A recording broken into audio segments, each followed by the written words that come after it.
¿Piensas que tienes buen vocabulario en español? Hoy lo vamos a comprobar con un test en el que tendrás que adivinar si las colocaciones son igual que en tu idioma, son cognados o son falsos amigos. ¿Caerás en las trampas que te he puesto? Vamos a tener 3 bloques de 5 preguntas cada uno y progresivamente vamos a ir aumentando la dificultad. Si eres nuevo por aquí, recuerda seguirme para que nos volvamos a ver y especialmente si te gustan los test, porque a partir de ahora voy a hacer más como este. Vamos a empezar con el bloque fácil, con estas primeras 5 preguntas. Dime, ¿cómo se llama esa pregunta en un examen o en una entrevista que parece inofensiva y fácil, pero que en realidad está diseñada a propósito para confundirte y que te equivoques? Yo hago muchas de estas. A. Pregunta truco. B. Pregunta falsa. C. Pregunta trucada. D. Pregunta trampa.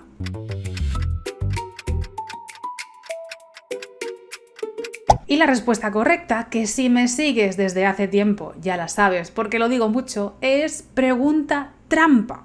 La colocación habitual es esta, pregunta trampa. Podemos decir, sí, que una pregunta tiene truco. Alguien te hace una pregunta y tú puedes preguntarle, ¿tiene truco? ¿Tiene trampa?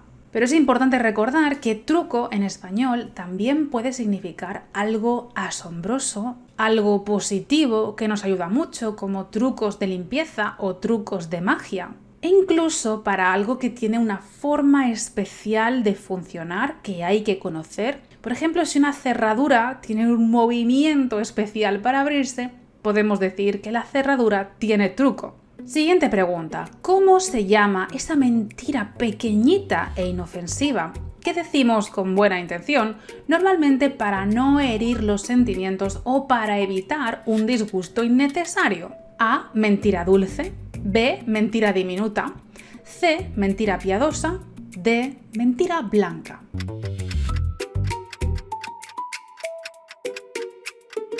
Y la respuesta correcta es mentira piadosa. ¿Y por qué piadosa? Porque viene de piedad, es decir, de tener compasión, misericordia por la otra persona. O sea que en realidad estamos diciendo que mentimos porque somos muy buenos y tenemos compasión hacia el otro. Fíjate si tenemos la cara dura los hispanohablantes. 3. ¿Cómo se llama esa situación en la que una acción produce un problema y la consecuencia vuelve a causar la acción inicial, creando así una cadena de la que parece imposible salir? A. Ciclo tóxico. B. Círculo vicioso. C. Bucle encadenado. D. Círculo cerrado.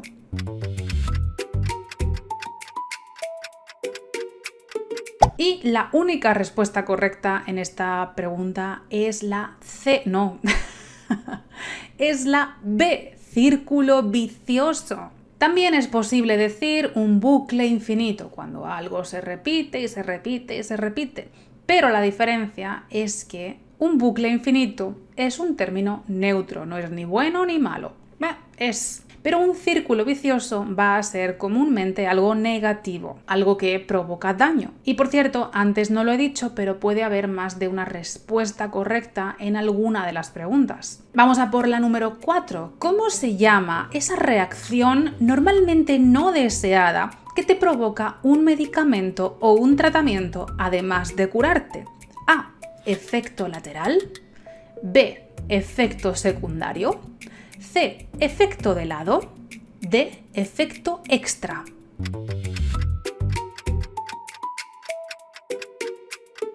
Estamos hablando de efectos secundarios. Sí, esta sí que era igual, yo creo, en casi todos los idiomas. Y es cierto, lo usamos para hablar de un efecto de un medicamento o un tratamiento, pero también lo podemos utilizar de manera figurada, es decir, para aplicarlo a otro contexto que no tiene nada que ver con un medicamento o tratamiento. Un concepto similar sería el de daño colateral.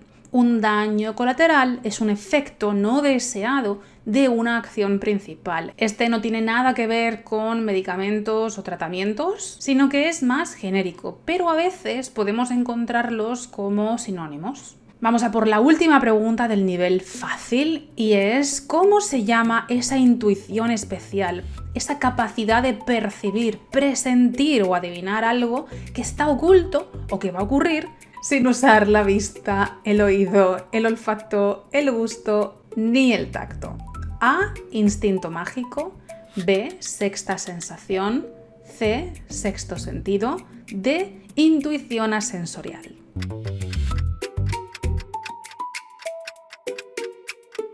Pues igual que la película de Bruce Willis, se llama Sexto Sentido. Pienso que la mayoría de vosotros lo habéis hecho correctamente, pero yo conozco muchos casos de estudiantes que confunden la palabra sentido y la palabra sensación. Y en cierto modo lo entiendo, porque a veces cuando queremos decir tengo un presentimiento, tengo el presentimiento de que algo malo va a ocurrir.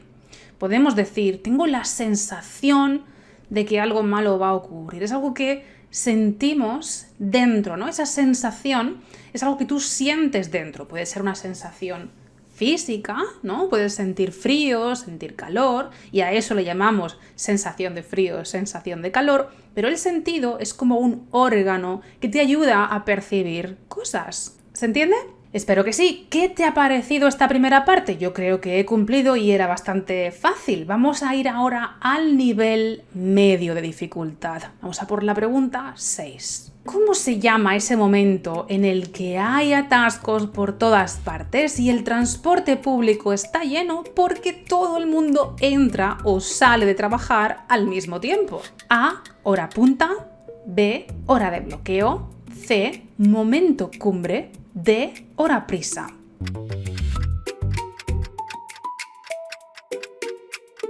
Por cierto, no te preocupes en tomar notas de este vocabulario, porque yo sé que siempre digo toma tu cuaderno, toma notas, pero aquí no es necesario porque yo te voy a enviar este documento a tu bandeja de correo si lo solicitas en el enlace que está en la descripción. Solo tienes que unirte a mi lista de correo donde te enviaré alguna historia para aprender español con un glosario de vocabulario y también algunas oportunidades para aprender conmigo. Y ahora sí, ¿cuál es la respuesta correcta? Pues obviamente la respuesta es hora punta, la hora punta. Sería genial que me dejaras un ejemplo en los comentarios usando este concepto, hora punta. Porque una cosa es conocer las palabras, los conceptos, y otra muy diferente, ponerla en práctica, utilizarla en la vida real. 7. ¿Cómo se llama el tipo de risa que da ganas de reír al escucharla? A. Risa contagiosa. B. Risa infecciosa. C. Risa pegajosa. D. A y B son correctas.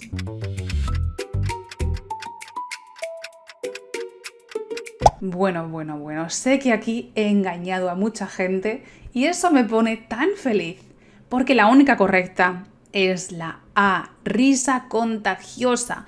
Yo no descarto que en algún lugar perdido del universo hispanohablante haya algún lugar en el que alguien pueda utilizar este concepto de risa infecciosa, pero nosotros y la mayoría de los hispanohablantes no lo utilizamos así. Vamos a decir risa contagiosa. Al menos para los españoles la palabra infeccioso, infecciosa, suena a pura enfermedad y más específicamente a una provocada por una bacteria o por un virus.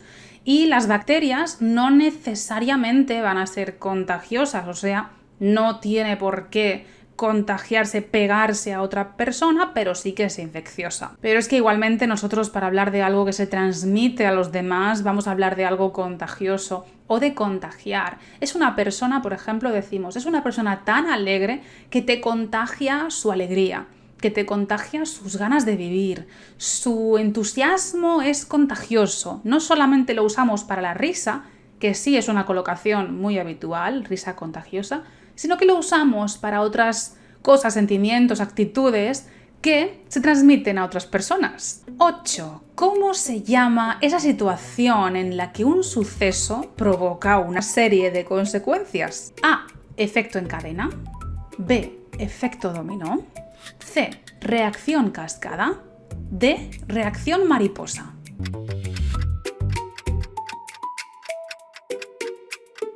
Bueno, aquí te he puesto un montón de trampas, es que me encanta, lo siento, pero la única correcta es efecto dominó. Efecto dominó. Es verdad que también podemos decir reacción en cadena. Reacción en cadena sí existe, sí es una colocación habitual.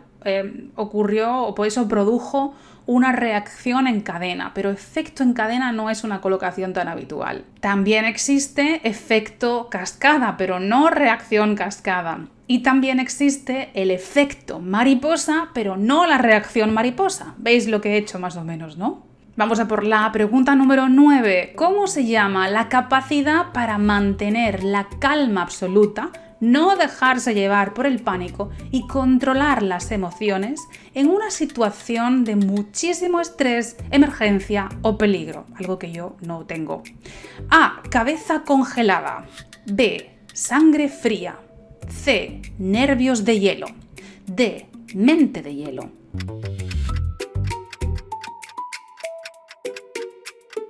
Y la única respuesta correcta es sangre fría. Pero cuidado, porque tener sangre fría también significa ser una persona sin emoción, digamos hasta un punto negativo. Es una persona que no se inmuta incluso cuando la situación realmente lo requeriría. Sobre todo cuando sabe que está haciendo daño a otra persona. Como por ejemplo un asesinato a sangre fría. No decimos cabeza congelada, pero sí que podemos decir tener la cabeza fría o tener la mente fría. Es decir, tomar las decisiones sin dejarte llevar por las emociones. Hay que tener la mente fría, tenemos que mantener la mente fría para tomar decisiones que no sean impulsivas, ¿no?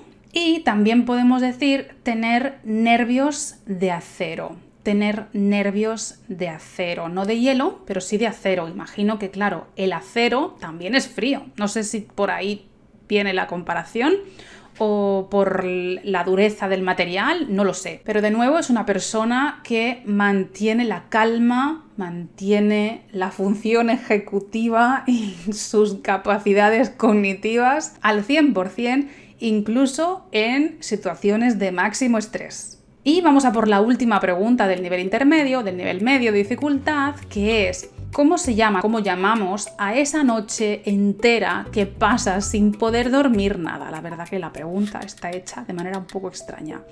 A. Noche insomne. B. Noche blanca. C. Noche en vela. D. Noche espabilada.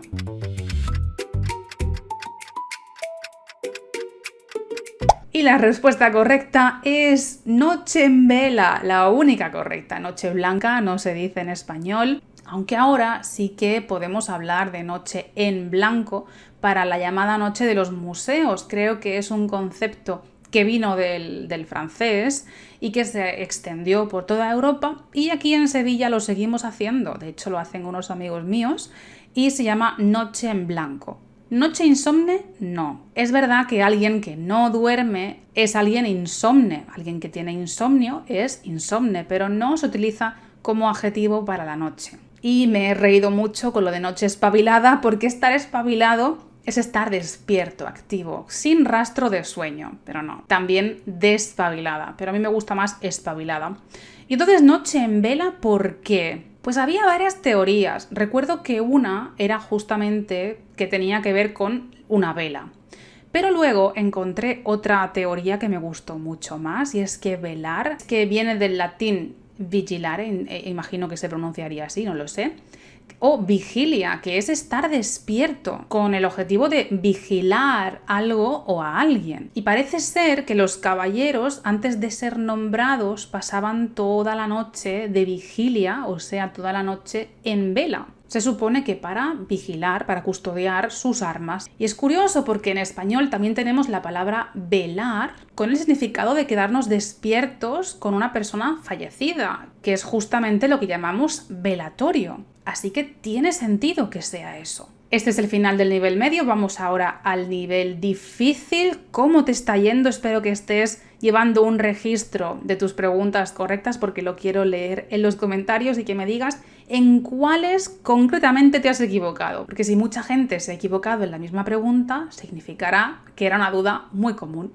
Vamos entonces a por el bloque difícil con la pregunta número 11 que dice ¿cómo se llama ese sentimiento de incomodidad, apuro o ridículo extremo que sientes cuando otra persona está haciendo algo humillante o inapropiado? A. Vergüenza de segunda mano. B. Vergüenza externa. C. Vergüenza vicaria. D. Vergüenza ajena.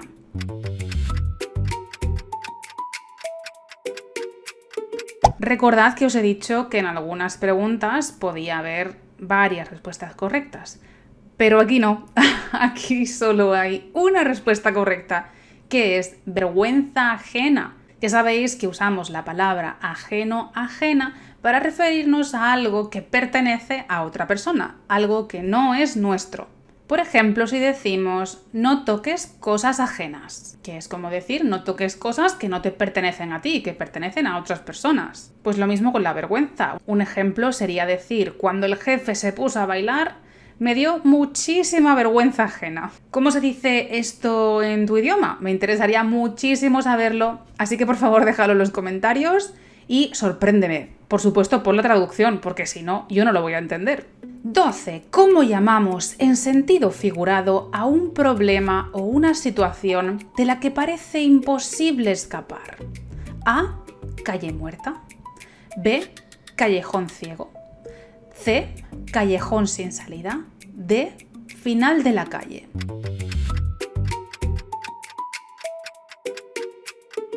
Pues la respuesta correcta es callejón sin salida. Pero cuidado, porque esto no lo usaremos tanto para hablar en la vida real. Porque, a ver, os explico. Un callejón es una calle estrecha. Así que si hay una calle estrecha sin salida, entonces sí, es un callejón sin salida. Pero si estamos con el coche y vemos una señal como esta, entonces no diremos callejón, sino que diremos calle. Es una calle sin salida. Vamos llegando al final, ya estamos en la pregunta número 13, así que recuerda suscribirte para ver próximos vídeos, próximos test, para no perderte nada. Vamos por esta que dice, ¿cómo se llama esa información que en teoría es privada, pero que en realidad absolutamente todo el mundo conoce? A. Secreto a voces. B. Secreto abierto. C. Secreto público. D. Secreto conocido.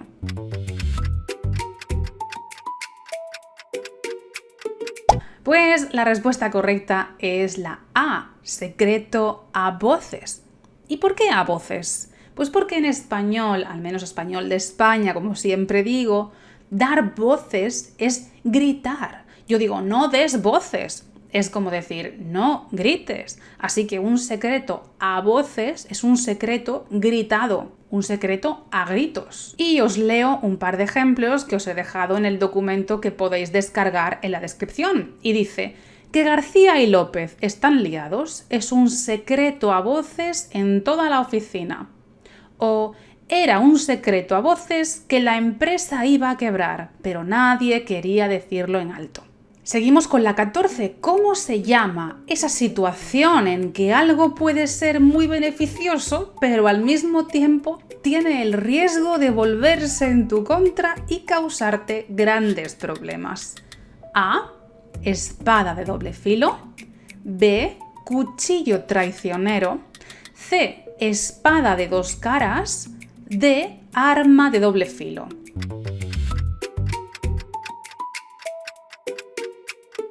Y la única respuesta correcta es la D, arma de doble filo. El filo, entre otras cosas, es el borde cortante de un cuchillo o una navaja. Así que si un cuchillo tiene dos filos, significa que puede cortar por los dos lados. Puede cortar lo que tú quieres cortar, pero también puede cortarte a ti mismo sin querer. Y os leo el ejemplo que os he dejado en el documento. Dice, las redes sociales son un arma de doble filo. Importante, decimos un arma. No una arma, sino una arma de doble filo. Te permiten estar conectado con todo el mundo, pero te pueden robar muchísima privacidad. Y ya solo nos queda la última pregunta. Estoy nerviosa porque quiero saber si alguno de vosotros ha conseguido acertar las 15 preguntas. Sería muy impresionante, pero no me engañéis, quiero saber la verdad. No me importa si has acertado 1, 3 o ninguna, no pasa nada. Quiero saberlo en los comentarios. Así que vamos allá con la pregunta 15 que dice: ¿cómo se llama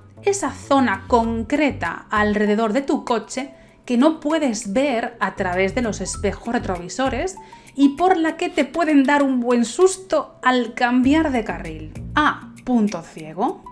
B. Zona invisible. C. Ángulo muerto. D. Espacio oscuro.